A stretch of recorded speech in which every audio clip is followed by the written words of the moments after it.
But few stories are as compelling as that of Yeshi Casa and her great-grandfather.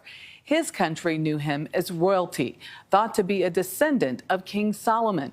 His worshippers, including reggae legend Bob Marley, knew him as a messiah, and the world knew him as Haile Selassie, ruler of Ethiopia, the last in a 3,000-year-old dynasty.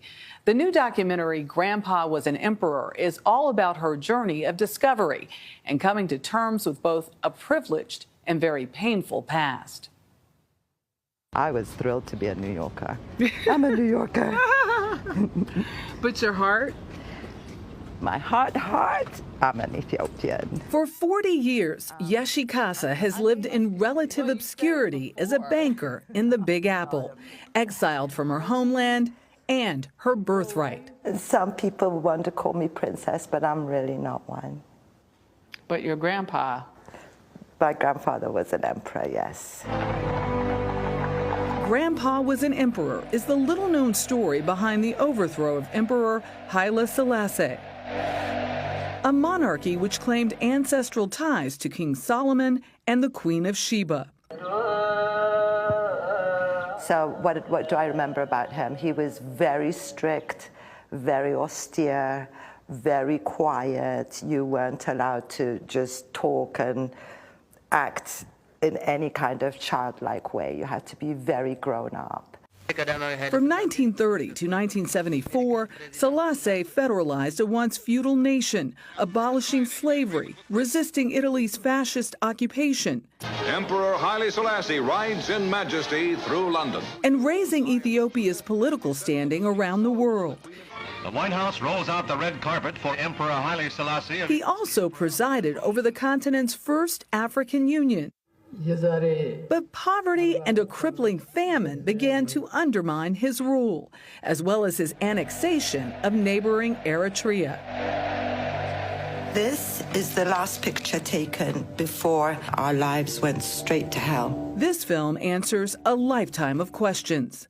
This was the hardest one ever because of all these stories. Filmmaker Constance Marks, director of Sundance Award winner Being Elmo, befriended Casa while the two volunteered at a homeless shelter. She told me her family's story, and she said, we're thinking about either writing a book or making a film. And I said, do you know what I do? And she said, no. And I said, I'm a documentary filmmaker. Casa's story begins in 1973, when at 11, she and her sister were sent abroad to boarding school. I was a badly behaved child, so... You admit that freely? I do freely admit that. So they had promised us, you know, when you go, you'll be back in less than a year, you'll be able to come home. But in September 1974, a Marxist-Leninist junta called the Derg seized the nation. My father called and he said, don't come back to Ethiopia, go to Switzerland. When the revolution first started, you know, they kept saying it's going to be a bloodless revolution. They promised, you know, land for the farmers and economic reforms and political reforms and social reforms. Instead, it became a bloodbath, first with the execution of 60 men. Then with the Red Terror, which claimed hundreds of thousands of lives, including that of her father, and on August 27, 1975, Haile Selassie himself. Later on, we discovered that he was murdered. Yeah, he was murdered. I mean, he used to be an emperor, you know? What do you think the perception of your great-grandfather was versus the reality?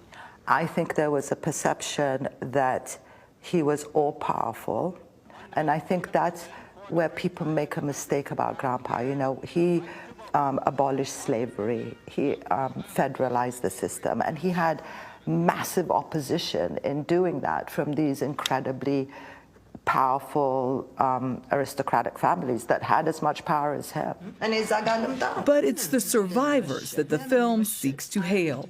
My mom had resisted making any kind of film or talking about what had happened. I was upset that people did not know what they'd done to my family and to the women, the imperial women. 11 women in her family were held captive for 15 years. Was it worth it being born who we are?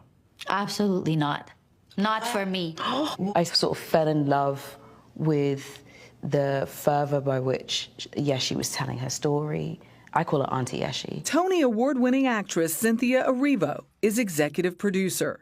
Auntie Yeshi was just telling this really vulnerable story, no holds barred. We don't get to do that very often, and I just, it's a huge, huge life that was lived and is still being lived, and I just felt immediately like people had to see it. I don't want to spoil it. Right. I don't want to spoil it, but there are moments there. The Bob Marley moment. He was a good person, and he took care of me.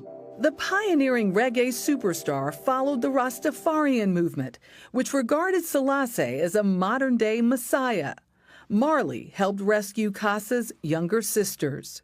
Bob was the first person to say to me, like, do you actually know who your grandfather is, what he means to people, what he means to the West? What was he to you? He was somebody that I loved very much. Kasa hopes telling this story will set the record straight, the good and the bad on all sides. Mommy, do you think this is important to do? Yeah, at least they'll have something to remember, because it's very easily forgotten. I'm not reasonable about my family. I don't like hearing bad things about them. And it was always this conversation where people were very pro the royal family or very against it. And it was hard to get to know the middle. And so this film, I think it gave me real perspective. So what do you think people will say when they see this? You know, I think this film is about women. You know, the ladies in London who helped the princesses who were in prison, the people who helped rescue my siblings. Like, this film is about women. So I hope that that's what people see.